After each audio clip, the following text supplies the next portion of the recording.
Hey there, YouTuber. So we are continuing along with the Intel 9th Gen i3-9100F computer build.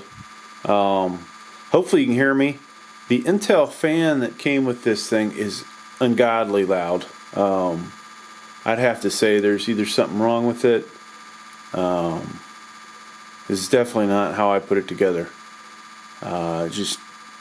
We're going to have to go with another CPU fan here. I'm going to have to talk my customer slash friend into splurging for a good CPU cooler that's going to be whisper quiet. So where are we at with this now? We troubleshot some things, as usually happens building these computers. Something gets screwed up. Actually was not able to get on the Ethernet or onto the internet. And now it's been on the internet, it's updated a few times. We have all the drivers, we installed the drivers from the disk, and now we're ready for our first benchmark. Now keep in mind, this is just initial one, so you can see the CPU numbers, and then after we get all his toys in this computer, we'll run it again. It'll have a AMD RX 580 in it, 16 gigs of RAM, and hell, we may put more RAM in there just to see what it can do with a bunch of RAM, and a solid state drive, the 2.5-inch SATA type. So I would love to get an M2 going for him, and that'll be down the road here. I don't know that I will make a video of that, but so enough of that. Let's go ahead and run the benchmark, and I apologize if I forget to edit this out. This is going to take a while, but we should see some pretty good numbers. And just in case you are looking at 9th Gen and a motherboard, this MSI Gaming Plus motherboard that I used out of the box was 9th Gen compatible. So I'll probably do another video about that, because hey, people need to know these things, and you can only put so much in the title. So we'll talk a little bit more about that and what that means. Considering this is one of the newest 9th Gen chips, it should mean that all the other 9th Gen chips will work with that motherboard right out of the box, unless you somehow get an old one. And I'll probably update the BIOS on this motherboard anyways, just because that's another worthwhile video to make for y'all. And then I will pass this motherboard along to my buddy, and we'll move on to the next build. So far it looks like it's doing pretty good, relatively quick. I've got it hooked up to a 4K monitor. Hence why the box is so small on the screen. So let me move up a little. Hopefully the Panasonic FZ80 will stay in focus.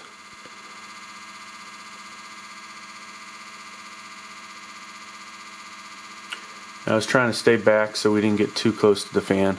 So we also have an RX 460 graphics card here, 2 gig version. So don't expect a lot from the gaming score. Wait till we get that RX 580 going. Alright folks, so the numbers are up, and you know, these aren't terribly good because one, we don't have full 16 gigs of RAM in here. Two, I don't have the RX 580 in here. And three, we're not using the solid state drive yet that he's going to get. So all these make for not so great scores up here, but in actuality these aren't really that bad. So here's the numbers, and these I would say are the peak performance numbers, because you see it's got the base clock mixed in with the turbo, and this bench was 95.1%, which is outstanding, performing way above expectations. So I'm in the 100th percentile. I love to see that. Now I would have loved to have seen how this breaks out for the single core, and so maybe we'll click on this link and see if I'll pop up. But 129, so that is I think the highest score was 130.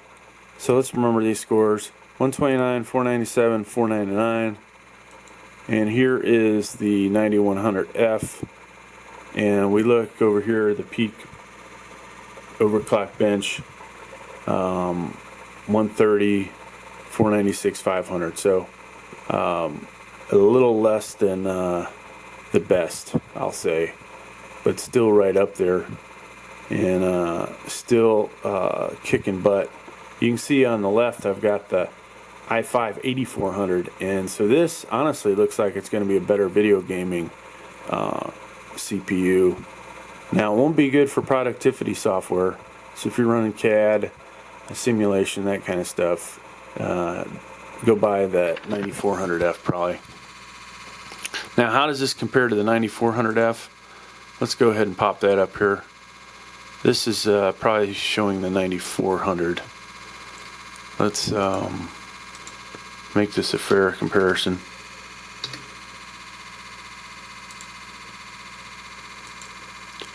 So you can see the scores very similar.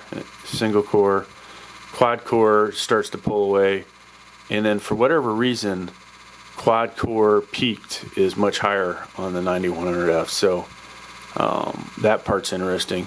And then multi-core is just destroys it. The i5 pulls away. So definitely worth the money for between these. So 150 versus 113. If you need it for productivity type stuff, rendering, things like that, definitely buy this over that guy. But for gaming, I'm going to say this thing is going to get it done for gaming. And let's go back though. Let's see if I can pull up my benchmark. Alright, so one day ago, 13 more. So hopefully I'm on here somewhere.